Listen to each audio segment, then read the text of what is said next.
Alright, this is take 2 of this video. I started earlier. My eyes are a little red because I got emotional. I'm gonna really try and get through this. Welcome to my channel. This is Travel Time Chit Chat. I'm on my way to TJ Maxx. I gotta go pick up something, and I figured I would do a video, give you guys a little update about what's been going on in my life. I made a comment in a live chat today, and somebody had commented that they didn't know what had happened recently to me. It's also a PSA. I want to tell you guys about something that physically happened to me and how important it is for you to go seek help if this happens to you. So a couple weeks ago, January 31st, my mom wasn't feeling so good. That was a Tuesday, and on Sunday, mom had mentioned she wasn't feeling very good. And I told her on Monday morning, I talked to her for like 2 hours on Sunday because we were crafting together via FaceTime. And then on Monday, I talked to her and she goes, "I'm really tired." She goes, "I'm very, very tired." And I'm like, "Mom, you got to call the doctor." She had fallen asleep earlier that week, like the previous week, in her chair in the morning with her cup of coffee on her and spilled coffee all over her. And I said, "Mom, that's not normal. You shouldn't be falling asleep like that." So I said, "You better call the doctor and get in and make an appointment." So she'd called on Monday and got an appointment for Tuesday morning. Tuesday morning, I went to go pick her up to bring her to the doctor's because I didn't want her driving, and I also wanted to go to the doctor's because there's just some questions I had, and you know what? I hate her doctor. She was seeing a doctor, Greg Healy is his name, in Canton and Potsdam, New York. Horrible. I feel like he has given her and my dad just absolutely bad medical stuff. Like, I can't like pinpoint everything, but like to specific things, but just like overall, she was dealing with a lot of depression, and I just feel like he didn't treat that. It really took me stepping in and saying, "Listen, do something, or I'm going to invoke my medical power of attorney and get her a new doctor." Now, whether or not that would have prevented what happened, I don't know. But on Tuesday morning, I called her on the way there to see if she wanted breakfast, and she didn't answer the phone. And I thought, well, it's kind of, I mean, it's not unusual because a lot of times she wouldn't answer the phone, but then she'd call me right back because she'd be like, "Oh, I was in the bedroom, I was in the bathroom, I was," she's handicapped. She walked with a walker. She didn't move very fast, and so it wasn't unusual for her not to answer. So I went through McDonald's and picked her up a sandwich, and there was just something just wasn't sitting right, and I don't know what it is. Like, I don't know, but something wasn't sitting right. And I got to her house and I went in, and she wasn't in her chair, and I'm thinking, oh, she hasn't woken up, because she's been tired. She had been sleeping a lot. So I went into her bedroom, and immediately I could see that my mother had passed away. Okay, see if I can get through this. I yelled to her and yelled to her. I knew. I didn't want to go over and touch her. I knew she had passed away. So I called 911.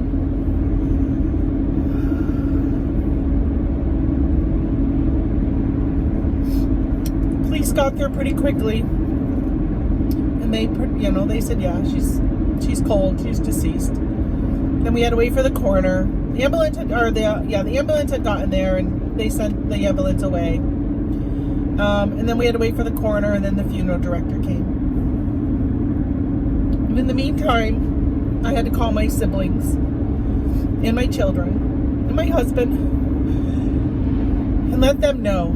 Well, after I hung up with 911, and I was talking to the police officers, I started getting some chest pains.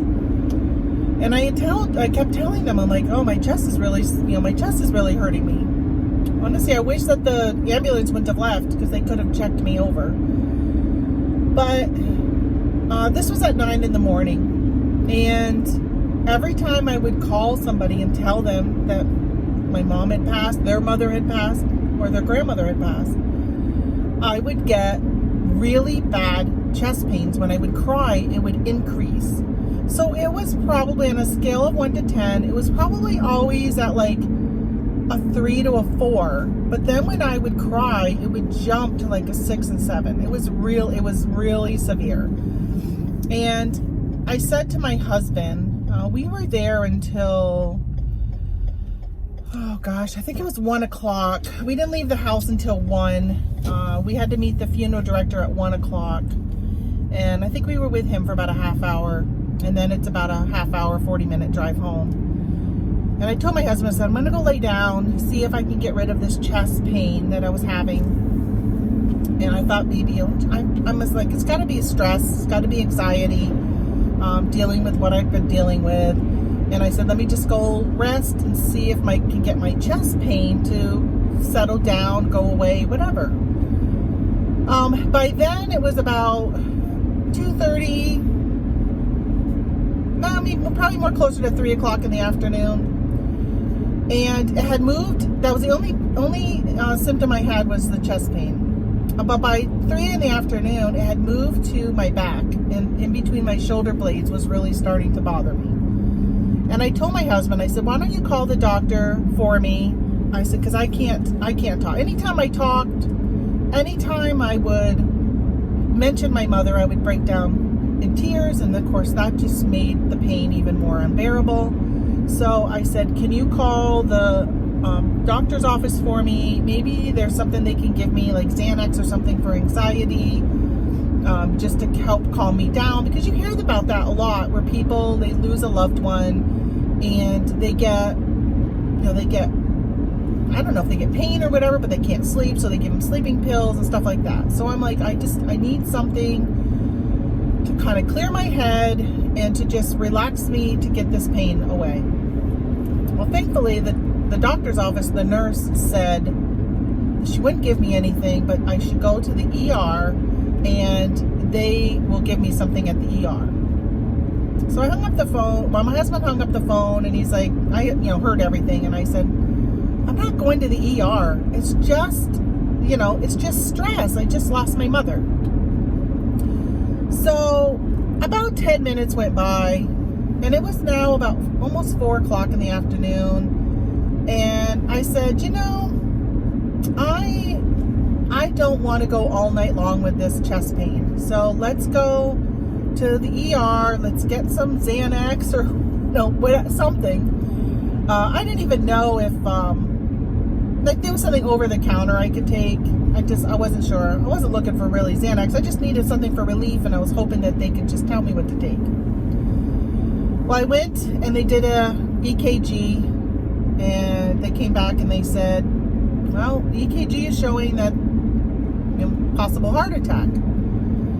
And I'm like, that's so weird, because I was having no symptoms, no nothing, until my mother passed. And I was fine down on 911. Well, I wasn't fine. I was pretty hysterical, honestly. But as soon as I hung up the phone, I could just feel the pain. And then they did what they call is it called a troponin?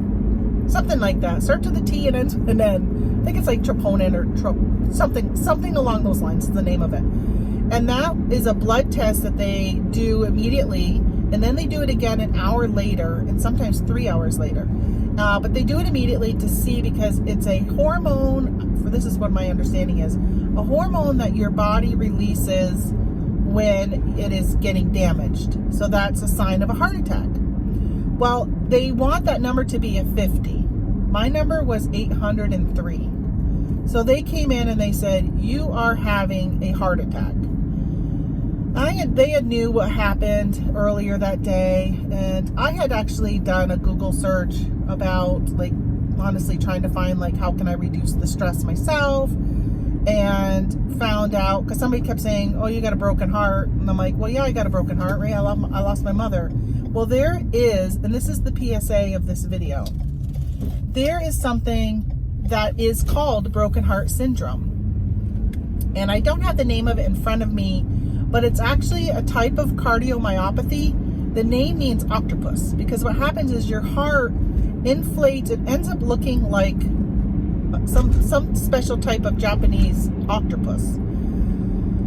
And that can kill you. If you do not go get care, you can literally die from it. So I'm so thankful my doctor did not just give me Xanax. I'm so thankful they said go to the hospital. I'm thankful that I was smart enough to say, okay, I should go to the hospital, because the pain was very strong. It's not the worst pain I felt. I've had worse pain before, when I had spinal fluid had gone up into my brain one time, and that was literally the worst pain. I felt like stuff was going to come seeping out of my ears. Like, that was intense pain. It was pretty strong. You know, again, I was saying like a 6 or 7. When it was at its like height end of me crying, it would hurt so much. And then it got into my back, and that really started bothering me, that it was in my back. I'm like, okay, what's going on? So they said, I live in a small rural area. They said that I would need a heart catheterization to verify what type of heart attack it was. There could be something where it was a blockage and it was just a coincidence that perhaps there's a blockage and I need a stent put in. But they can't do that there. And they also said they can't transfer me that day because there was no beds for me to go to any of the 3 hospitals, I say in the area, because it's still a 3-hour drive to them, for me to be transferred. So I spent the night at that hospital with heart monitors. They were just kind of keeping an eye on me. They gave me heparin. They also gave me, what's that pill you take for people if you've had a heart attack, you're prone to it, they give you those little pills, you put them on your tongue. They gave me one of those because that opens up your blood vessels. So they ended up telling me, so they did another, like the troponin and all that, and the numbers were still in the 800s. So they're, obviously very concerned, but I was stable, and kept me overnight, and then transferred me by ambulance to a hospital in Syracuse, New York, called St. Joseph's, which excellent care in Potsdam, excellent care at St. Joseph's.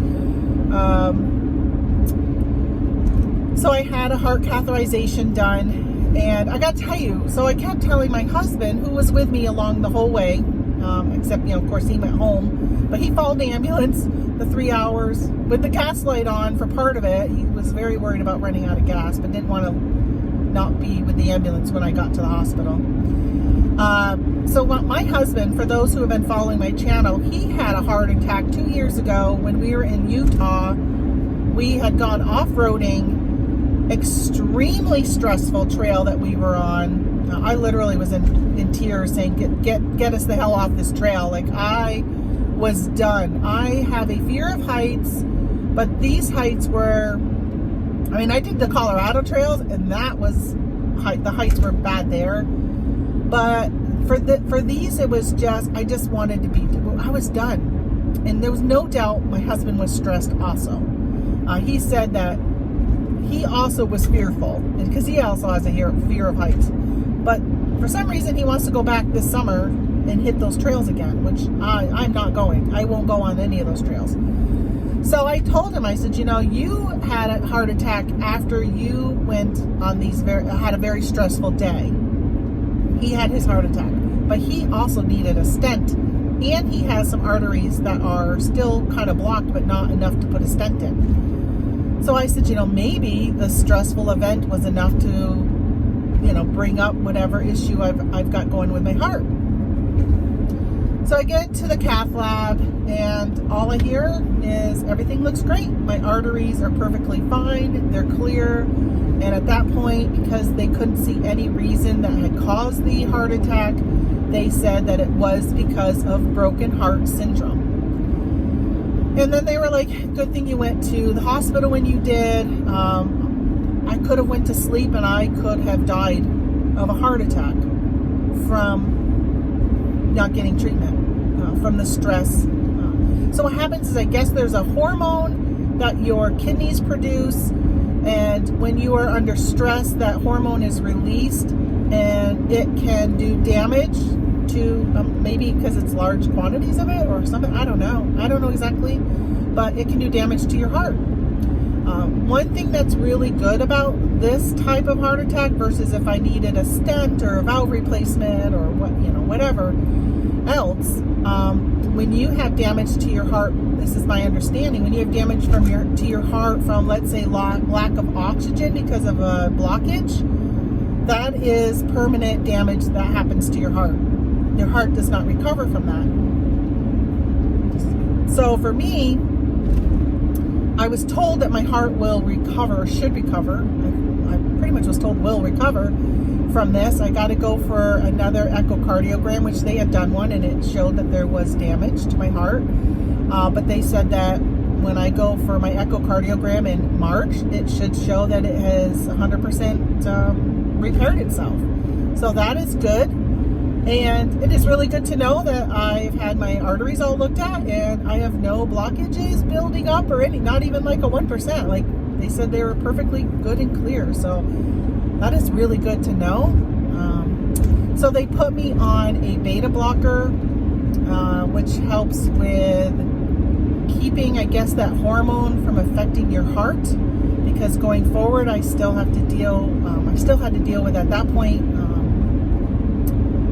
dealing with the funeral home with my mom.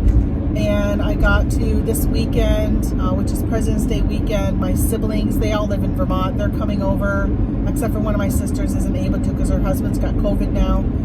But they're going to come over and we're going to start going through mom's stuff. There's no doubt. I honestly have not been back to my mom's house. I'm heading into her town today, and I normally would have been stopping by because anytime I would go into the town of Messina, I would stop by.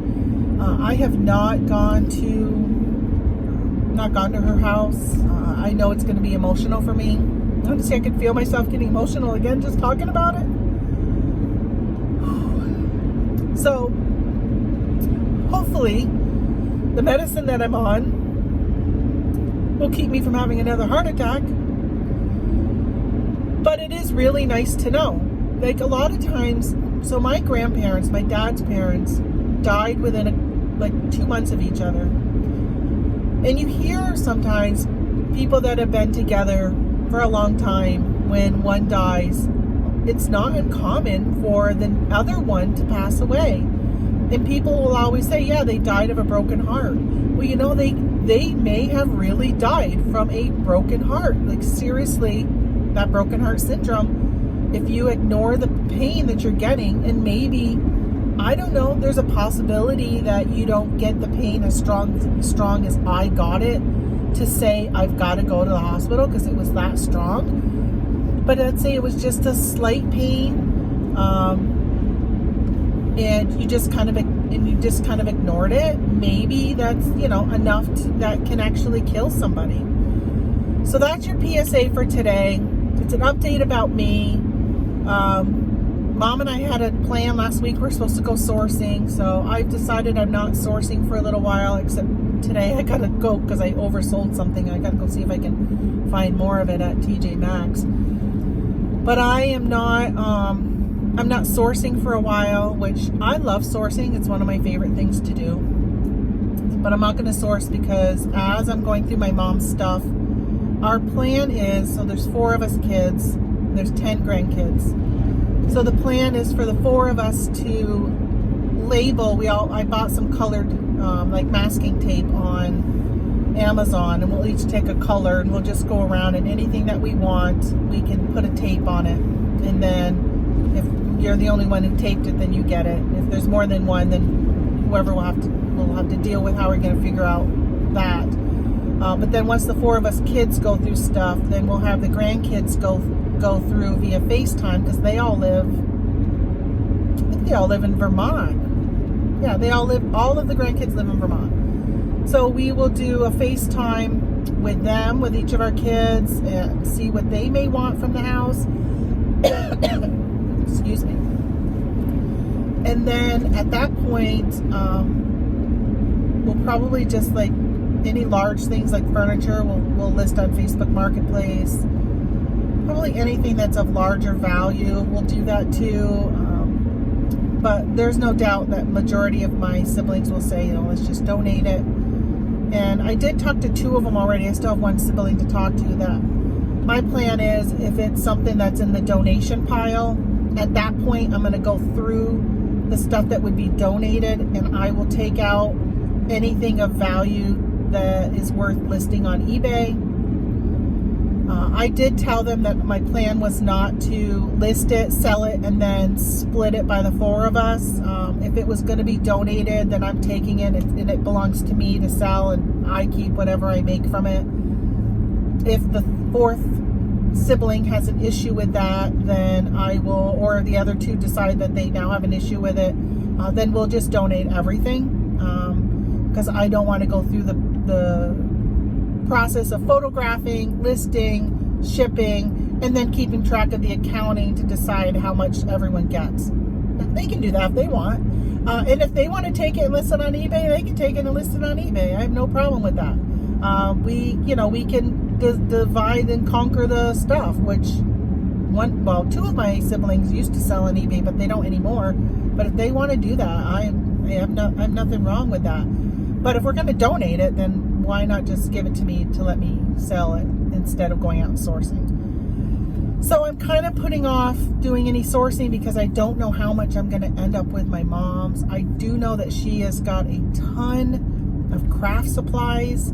She's got a lot for flower arrangements.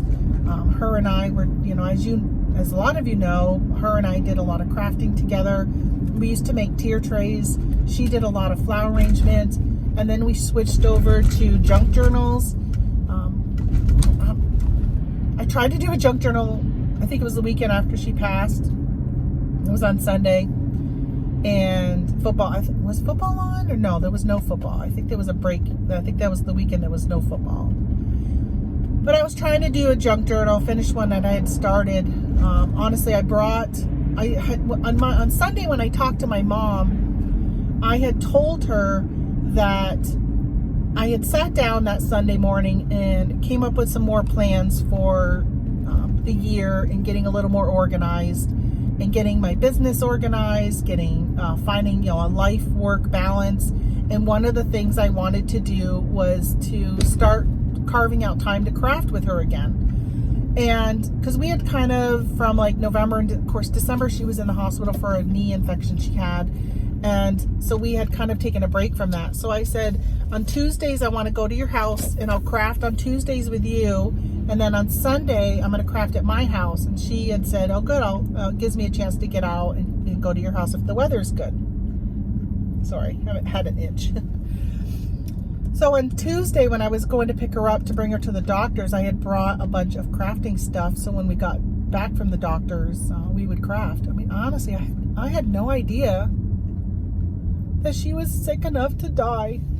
Like, I didn't know that. And that's one of my biggest struggles. Is that I had no idea. I would have been over there that day and brought her to the emergency room. She didn't know. Right? There's no doubt she had no idea that she was gonna die. Sorry, I'm crying again. Tried to get through this without this. All right, I'm parking because I'm at TJ Maxx, but she had went grocery shopping on Monday. She did Instacart. And we had plans for Saturday. And we had plans for the next week to go sourcing. And we had plans to craft that day.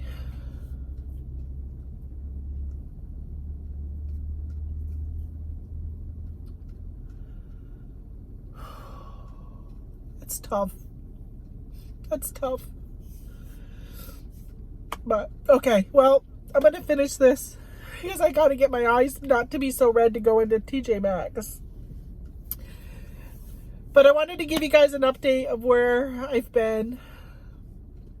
And I know I haven't been putting out a lot of content lately anyhow.